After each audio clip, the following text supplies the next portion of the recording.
Hello, freak. I did Jimmy Fallon. One seating that Jimmy Fallon and every organization wanted to get me. What did you say? I was doing a joke of singing. We were singing these funny songs about who let the dogs out, and so we took "Who Let the Dogs Out" and put it in like a vaudeville or a show tune. Who let the dogs out? Whatever it was, right? But beginning of that, I sort of ad-libbed like. I was watching these dogs and they were coming towards me and I was wondering, who let them out? And there was a pit bull there and, you have to be careful because pit bulls can be cantankerous, And then I go into the song, the pit bull community was like Jamie Foxx says, pit bull shamed us. You pit bull shamed? Don't pit bull shame it. Oh my God. And then there was another thing where Jimmy. Hold up. Whoa. Is that serious? Like the pit bull community, people who own pit bulls was like, he pit bull shamed us? People are so damn sensitive, man. I hope that didn't happen for real. Was doing some type of he was saying what was going to be on the next show, and I was doing a bad version of signing, which I actually know how to sign, but I was doing a bad version. You know sign language? I know sign language. We'll talk more about it later. Whoa. All those types of different things. But as I was doing it as a joke, I didn't know that the person that he was talking about happened to be deaf. Oh no. Oh my God. And so then, so it was just all of these things. And I try to tell people, I say, hey, listen, we never mean anything bad.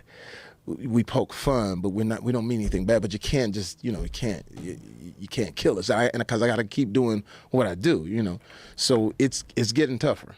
Well, it's just what we're talking about social media, about people commenting on things that you can't read the comments. There's just too many people. Yeah. And people are always looking for something to be recreationally outraged at. Yeah, and the comments will get that ass too. The comment will hit you right where you are sometimes. Be like, damn, this is right.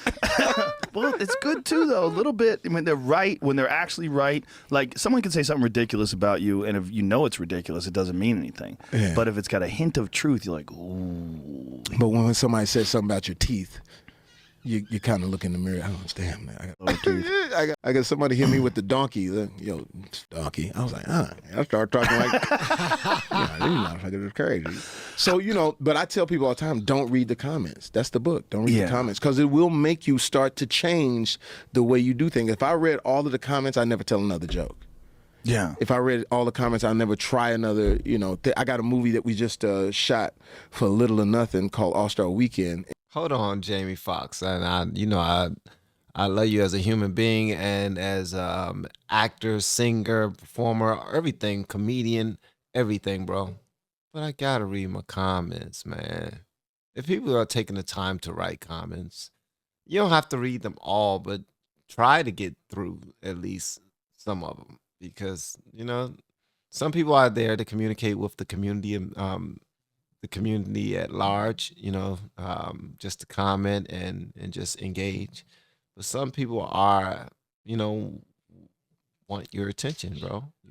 You gotta talk to your people sometimes. Sometimes, brother. I know you get a whole lot. I know it's crazy, but you gotta speak to your people. I got a movie that we just shot for little or nothing called All-Star Weekend, and the jokes are like all the way out there, and it's I got everybody in it, and we all play different characters. Like I play a white racist cop. And how do you do that? Oh, I'll show it to you. I'll grab this thing and show it to you. But it's Robert Downey Jr. plays a Mexican. Gerard Butler plays a Russian who loves gymnastics. Benicio del Toro plays this crazy tattoo artist, and we're all doing our thing. So it's like if you read the comments, that'll make you tuck that in. But this is some brilliant, and it's a cool little thing too. It's called All-Star Weekend for a reason. It's about two guys. One guy loves Steph Curry, the other guy loves LeBron James, and all they're trying to do is get to the All-Star game. And it's sort of like this whole journey of running into all these people. So it's dope. But it is some things where it's like, ooh. You can see there's going to be some going on. Well, Robert Downey Jr., just from Tropic Thunder. Think about that. You could never do that anymore. You can't have blackface anymore. Yeah. Oh, man, Robert Downey Jr., when he played that character, man, the man, acting like a man. Man, when he played that character, that dude, that top 10, one of the top 10 best characters ever in a movie. Period. You can put anything up against that character that Robert Downey Jr. played. Definitely was, man. I don't know one black person ever in black history, bruh, who was offended by him playing blackface at all. Not unless it was somebody from TV at some point where it benefited them to be against Robert Downey Jr. or to take a stance for social causes or something like that. But to keep it a buck, I doubt any black people who saw this back in the day, I mean, back when this came out, was offended at all. And then when he took off his daggone wig and he was blonde and he took his contacts out of his eyes and he had some, I forgot, real crazy looking eyes, man. The dude was speaking in Australian. Like, come on, man. This dude is just, that was talent. Junior, just from Tropic Thunder. Think about that. You can never do that anymore. You can't have blackface anymore. Yeah, you know what? I'll say this. People have to understand where it comes from. There are real people out there that really mean you harm. Like outside of us. I mean, there's some real people who really don't like you. Whatever you are, whether you're black, you're white, you're straight, you're gay, whatever it is. There's some people who really don't like. We're the entertainment. And it's easy. We're easy targets. We're easy. It's easy for you to jump on Robert Downey Jr. or Jamie Foxx or Joe because it's easy. You know, when it's real things, which, you know, whether it's politics or whether it's whatever, a lot of times we're not ready for that fight. But it's easy to sort of pick the comedian. I called Robert. I said, listen, I need you to play a Mexican. He says, dude, here's the deal. Sure, fuck it. Sure, why not? Fuck it, sure, of course. Sure, Mexican, whatever. But then he texts back and said, I'm nervous to play the Mexican. I said, well, you played the black dude and you killed that. We're just all, you know, we got to be able to do characters. What kind of blowback did he get from playing the black dude? None. Because we with Before him. The Wire, too, though. It was like, what year was Tropic Thunder? I feel like that was like 10 years ago. It was wild. You hear me? He said none because we F with him. None. Like, we already know the dude's heart. He's an entertainer. He's an actor. If he's able to do it that good, that well, where people are in an uproar, then he's done his job. Like, I love that. Okay. Two, though. It was like, what year was Tropic Thunder? I feel like that was like 10 years ago. It was wild. But here's the thing. We with Robert Downey Jr. Like, that's our guy. Right. Like, I did his birthday party. And my first joke was, how dare you take all of these roles from black people? You know, anyway, everybody's laughing. So it's sort of like the entertainers, man. You got to give us room. You know what I'm saying? Like, to play any. I'll show you when I you got to take that room. You got to take it. You can't worry about. I saw Chappelle somewhere. It was like, you know, they were asking him about his jokes, and he was like, "Yo, man, look, you know, people have said worse." And I think he said something about Donald Trump saying "grab him by the whatever," but it was true. It was like the one thing that you look at what happened with politics this year. People sort of stripped away a lot of things. You know what I'm saying? Regardless of what you believed in,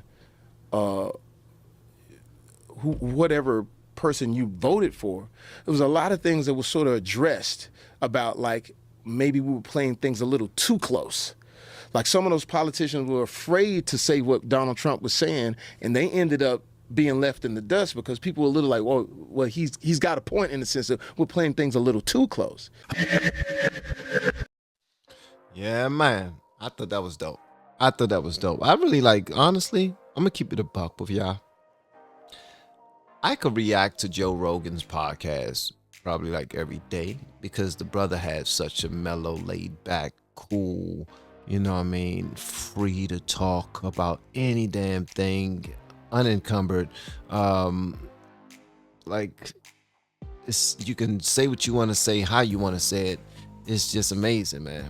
And he make people feel comfortable just to tell their stories. And he's knowledgeable about the subject matter he's communicating about. Like, whoever he's interviewing, you can tell he knows a bit about them, but probably not a whole lot. So he does give them the sort of interview that really allows people to either take the moment to educate people on them and what they do and what they're good at, or entertain people with what they're good at, or both.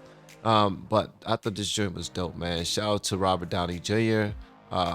Too, for just being a cool dude. But what he was talking about as far as the social issues that come up when these lines are crossed, it's a real deal. It's real. It's real out there, especially for these entertainers. And I wish them well. Hopefully they're still able to stretch their art as much as they possibly want to, because you know their creativity does not fit in a box. An artist's creativity is not created and made up by anyone else's rules but the artist. And even the artists don't even make the rules. Sometimes we just they just follow and create, follow inspiration and create. But anyway, I want to see what you all have to say about this in the comments below. And if you have yet to hit that subscribe button, please make sure you do so on your way out the door. Once again, guys, I'm Van, and now we are all the LFR family, and I look forward to seeing you on the next video. Hopefully inside the Patreon as well, man. Y'all have been amazing per usual. Love y'all.